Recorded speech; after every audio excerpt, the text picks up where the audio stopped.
Welcome back to Nasdaq Trade Talks. I'm Jill Malandrino, Global Markets Reporter at Nasdaq. We're coming to you live from Inside ETFs in Hollywood, Florida. And joining me for this segment, we have John Lunt. He is the president of Lunt Capital Management. We're going to take a look at multi-factor rotation strategies. John, it's great to have you back with us. And multi-factor strategies has been a really big topic that we've been covering here at Inside ETFs. How do you rotate across these factors? Why not just simply buy and hold?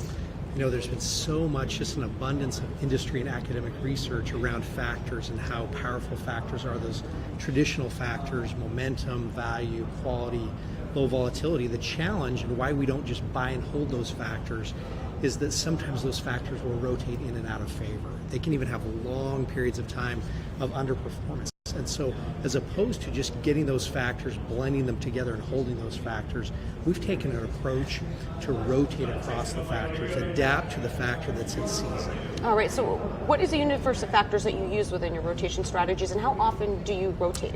Yeah, you know, one of the things that we think is important with factor rotation is to expand the opportunity set. So not just look at the traditional side of the four main factors, you know, value, quality, momentum, and low volatility, but expand it to the opposite side of those factors. So the non-traditional side, low momentum, low quality, low value, and high volatility.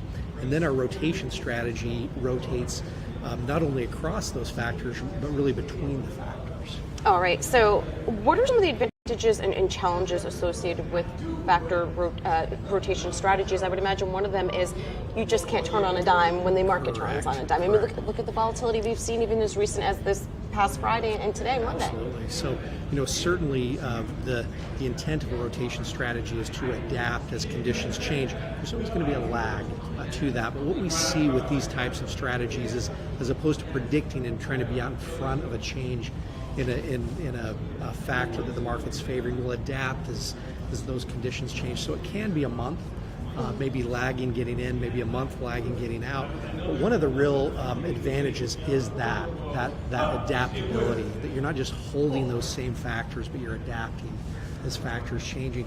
You know, the challenge can be that, you know, it's the advantage and the challenge. This doesn't look like the benchmark. You're going to have factor exposures that look different, and that to us means higher tracking error. That can be a challenge, but that's why someone's going to use this strategy. They don't need us for beta. They need us for something that's going to look different and hopefully deliver some outperformance. And exactly, why would you want to look exactly like the benchmark or your index that you're tracking? Because that's right. And why even give you the money then? Let's just put something in an ETF or an index.